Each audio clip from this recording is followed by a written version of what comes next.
Dabartinio Vilniaus vietoje, kaip ir visoje Europoje, prieš daugiau kaip 18 000 metų žemę dengė ledynai. Joks kitas miestas Europos lygumoje negali prilygti Lietuvos sostiniai apylinkių kraštovaizdžio įvairumu. Pasak profesoriaus Česlovo Kudabos, šių šlaitėtų žemių žmonės praeityje tarsi vengė ir plėtė miestą į kitas pusės, o kalbėjo jis apie dvi, dar senovę menančias vietas – dabartinius Verkių ir Pavilnių regioninius parkus, žaliuosius Vilniaus perlus.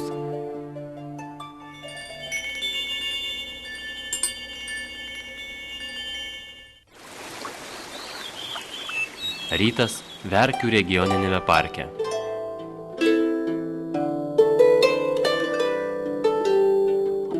Šiaurinėje parko dalyje, ilguose ir labai giliuose žaliųjų ežerų dubakloniuose tyvuliuoja pasakiško grožio ežerai ir ežerėliai.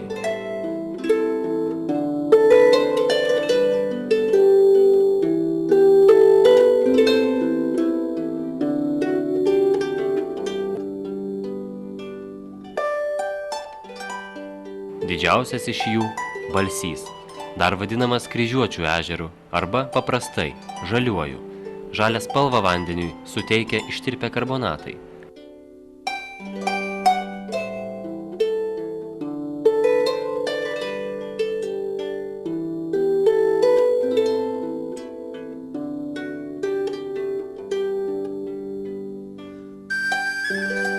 Žaliuosius ežerus supantis miškai nuo žmonių akių slepia čia besiveisiančius gyvūnus, įvairius vabzdžius, nedidelius paukštelius ir žinduolius.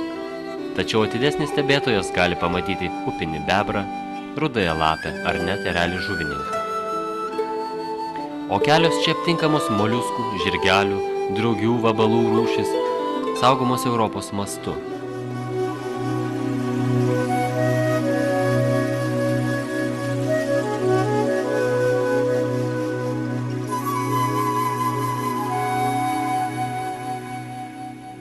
Čia galima išvysti ir visoje Europoje nykstančius augalus, parko puošmenas, plačialapę klumpaitę ar vėjalandę šilagėlę.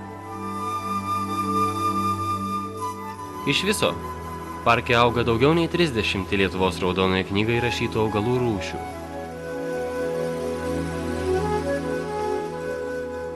Balsio ežero vandens augalų bendrija, dalis miškų, žolių turtingi eglynai, liepynai, ateityje bus Europos Sąjungos saugomų teritorijų tinklo Natura 2000 dalis.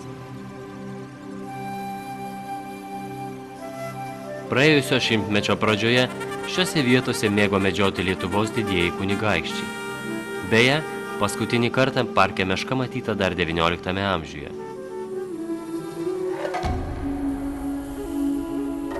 Manoma, kad Verkiuose žmonės gyveno jau mezolito laikotarpiu. Atliekant archeologinius kasinėjimus, rastos senovinės religijos maldų vietos liudija, kad Verkių, turėjusių savo šventyklą, būta vieno didesnių Lietuvos pagonybės centrų. 14 amžiaus pabaigoje Lietuvoje jau sparčiai plintant krikščionybei, Jogaila įsteigė Vilniaus vyskupiją ir Verkius užrašė jos vyskupams.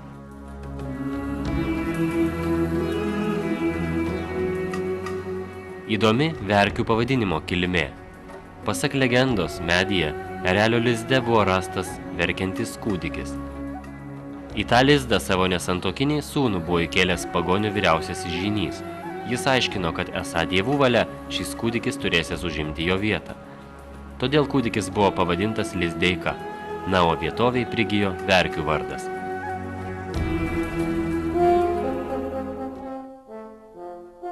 Pietinė Verkių regioninio parko dalis dvelkia senovę. Senuosius laikus mena Verkių rūmų ansamblis, meniškai komponuotas į aplinką.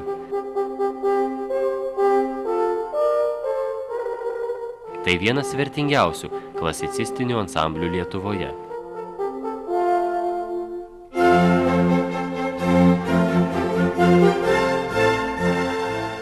Pirmą kartą, dar tuo metu mediniai Verkių rūmai paminėti 1630 metais, o dabar visą ansamblį sudaro išlikę daugiau kaip 25 įvairūs statiniai.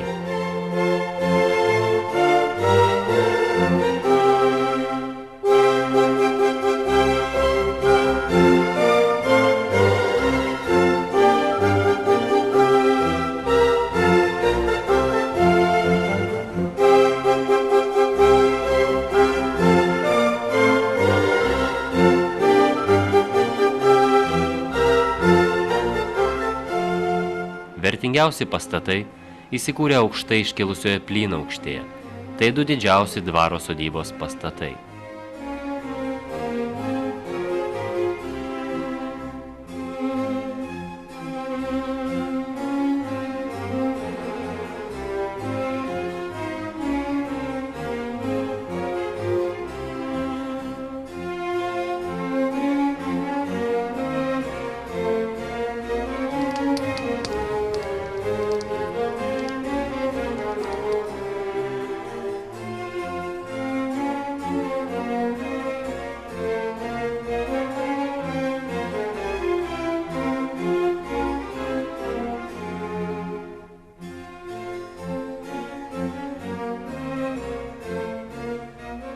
Verkių dvaro parkas yra vienas gražiausių kraštovaizdinio tipo parkų Lietuvoje.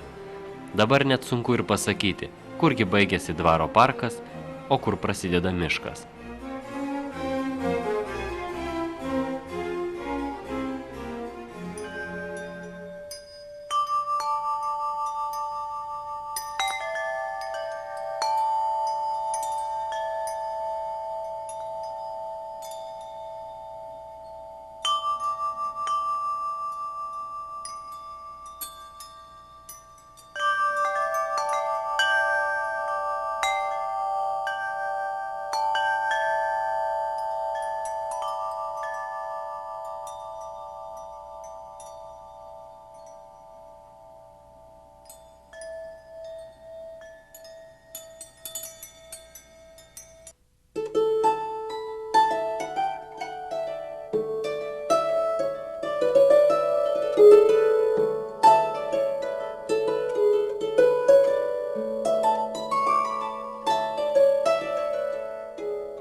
Žavesio parkui suteikia plati Neries slėnio ir Vilniaus miesto panorama. Kadaise šiame šlaite stovėjo altana, liudijanti, kad ir anksčiau žmonės mėgo gėrėtis reginiais.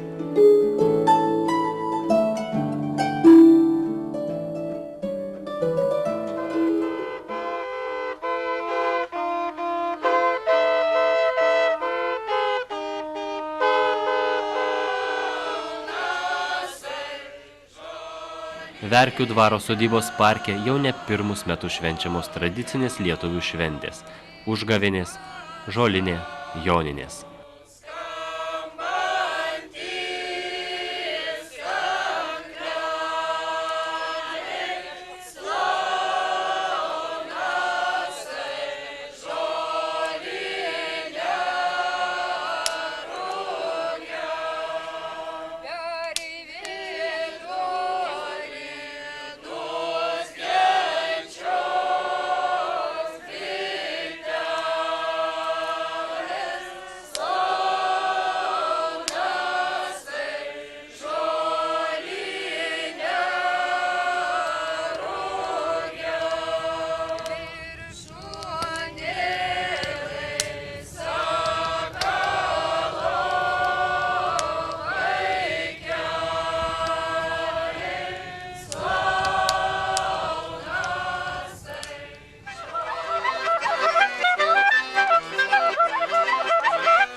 Norintiems susipažinti su Verkių regioninio parko vertybėmis įrengiami pažintiniai pėsčiųjų ir dviračių takai. Na, o kol kas Verkius galima apžiūrėti keliaujant rožiniais parko dviračiais.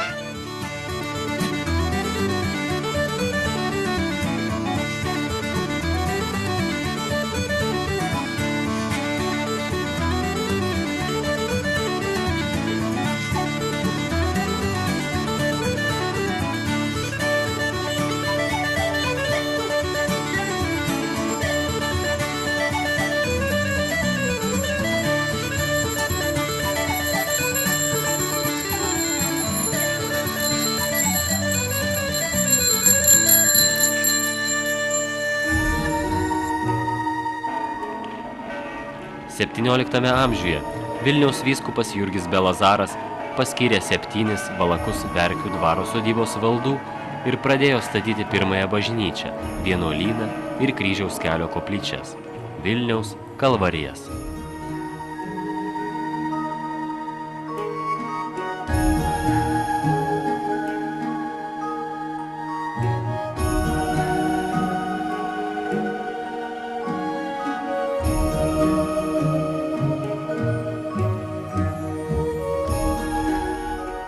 Rengiant Kryžiaus kelią buvo tiksliai atkartotas Jeruzalės Kryžiaus kelio scenarijus. Kryžiaus kelias visada buvo rūpestingai prižiūrimas. 18 amžiaus viduryje atnaujintas ir patikslintas, sumūrytos naujos koplyčios, tačiau keletą medinių Kryžiaus kelio statinių galima išvysti dar ir dabar.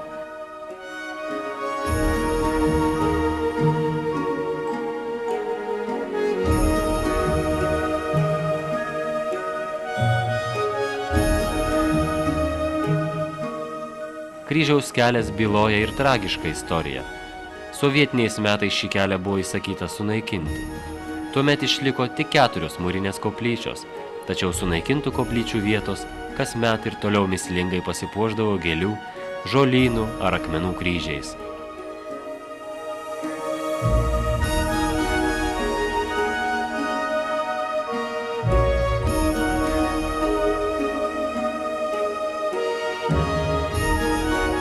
Vilniaus Kryžiaus kelio ilgis 7 kilometrai. Tai didžiosios Kalvarijos su 35 stotimis, 19 mūrinių koplytėlių, 7 mediniais ir 1 mūriniais vartais bei Kalvarijų bažnyčia.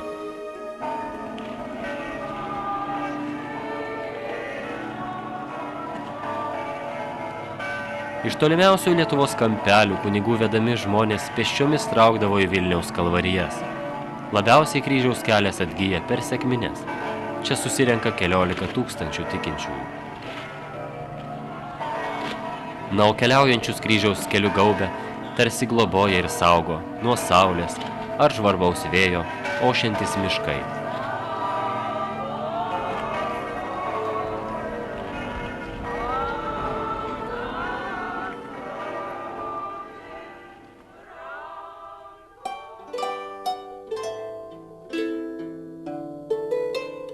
Nuo Verkių kalno viršūnėje išlikusios senolių, pagonių kulto vietos galima ne tik grožėtis Neries Vingio panorama. Kiek tolėliau matyti ir mažiausio Lietuvoje Pavilnių regioninio parko kalvynai. Šių kalvynų sandara, jų žalesis apdaras jau seniai domina mūsų mokslininkus. Pasak jų, kito tokio reljefo Lietuvoje nėra. Nėra ko gero ir visoje Europoje. Todėl išskirtinis Pavilnių regioninio parko bruožas – reginiai. Vaizdingos panoramos atsiveria iš daugiau kaip 15 parke esančių regyklų. Gana mažai pakitusi natūrali ekosistema, ryškių šaltiniuotų erozinių vėduoklių ir atragių masyvas, ištisai apaugęs mišku ir saugomos kalnų gamtinėme rezervate.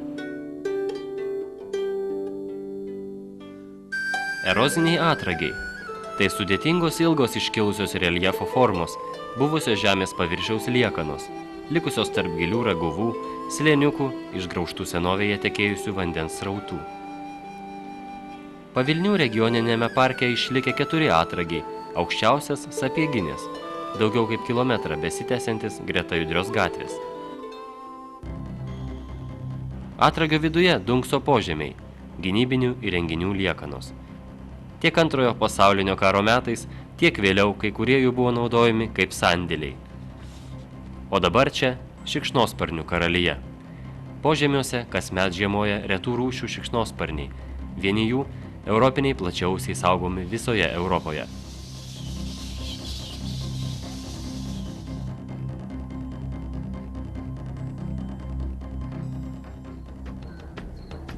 Nuostabus vaizdas atsiveria nuo aukšto Rokantiškių piliavietės kalno į Naująją Vilnią. Ant aukšto Stačiašlaičio kalno Rokantiškėse stovėjusi labai sena ir graži pilis. Spėjama, kad Rokantiškių pilis viena seniausių Lietuvoje. Kalno viršūnėje būta rūmų, perstatytų 16 amžiaus pabaigoje. Šiuo metu trapecijos pavidalo aikštelėje randami pilies griuvėsių likučiai, buvusios pilies pamatai. Srauniosios Vilnios slėnio perlas – Pučkorių atodanga. Tai bene aukščiausia atodanga Lietuvoje. Jos aukštis 65 metrai. Tačiau unikali ne tik pati atodanga. Nuo jos viršaus atsiveria nuostabus Vilnios slėnio vaizdas.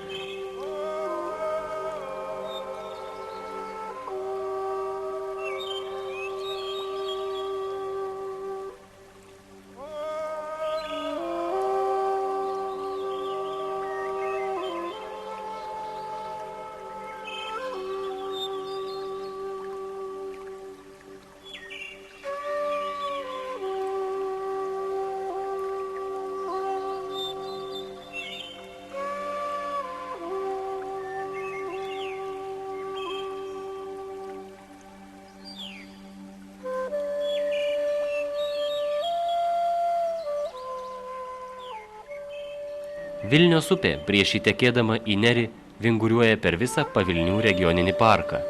Jau senovėje Vilnios slėnyje dirbo ir gyveno žmonės. Čia kūrėsi pirmosios Vilniaus miesto dirbtuvės, malūnai.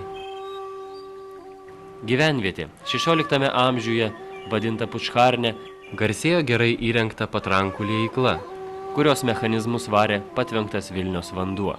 Tuo metu Lietuvoje tai buvo vienintelė ginklų kalvė, turėjusi ir nedidelį poligoną patrankoms išbandyti. Vėliau, XIX amžiuje, Pučkarnios dvare veikė vienas didžiausių Lietuvoje malūnų. Jis išsiskyrė ne tik dydžiu, bet ir puikia apdaila. Šiame mūrinėme pastate XIX amžiaus pabaigoje buvo įrengtas medienos, o vėliau popieriaus fabrikas. Tik po Antrojo pasaulinio karo fabrikas virto griuvėsiais, kurie dabar primena, kad čia kažkada kažko būta. XIX amžiaus pradžioje, dešiniajame Vilniaus krante, prancūzas Karolis Devimas pastatė mūrinį vandens malūną. Malūnas veikė net ir per Antrąjį pasaulinį karą. Dabar gražiame upės vingyje likusios tik šio vadinamojo prancūziškojo malūno liekanos. Bėgant metams keitėsi gamta, o dar labiau keitėsi žmogaus rankų statyti statiniai. Nuolaidi užtvanka, plaunama Vilniaus vandenų, virto kriokliais. Todėl dėl šalia miegančio Belmonto kalno dabar dažnai vadinama Belmonto kriokliais.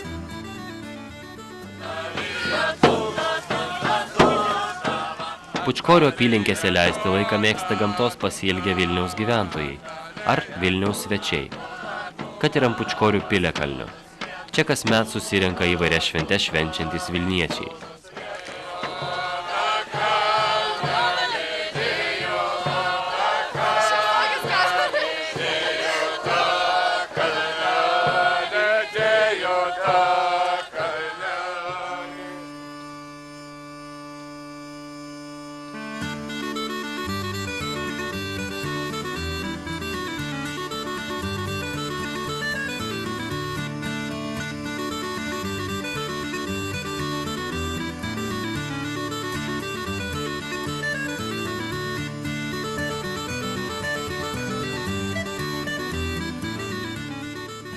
Naujas istorinis pažintinis takas Pučkorio apylinkėse neleis pasiklysti, o pavargę nuo įspūdžių galės pailsėti užeigoje prie buvusio Pučkorių malūno.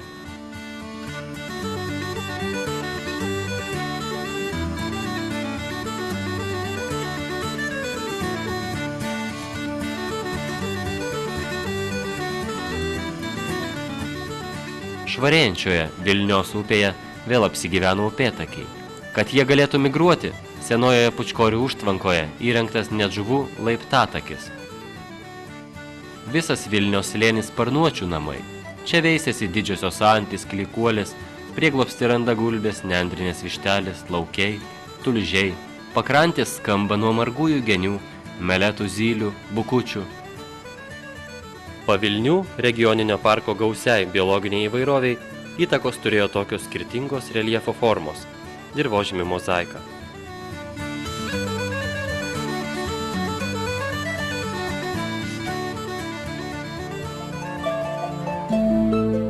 Ežerai, upeliai, kalvos, miškai. Ar galėjo įsikūrimui rasti gražesnę vietą mūsų senoliai? O ar galime šį palikimą išsaugoti mes?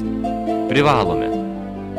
Pavilnių ir Verkių regioniniai parkai, nors ir patys mažiausi Lietuvoje, grožiu nekiek nenusileidžia kitoms nuostabioms Lietuvos vietoms. Neveltui sakoma, kad Vilnius ne bet kaip ant žemės numestas. Rodos Galiūno ranka jį nešiojo, įvairiai taikė prie Lietuvos nelygumų ir tarus dailiau nebus niekur, padėjo čia. Čia, kur savo vandenis plukdo gražuolė Neris ir sraunioji Vilnia, ir kur amžių ranka saugo senolių pramintus takus.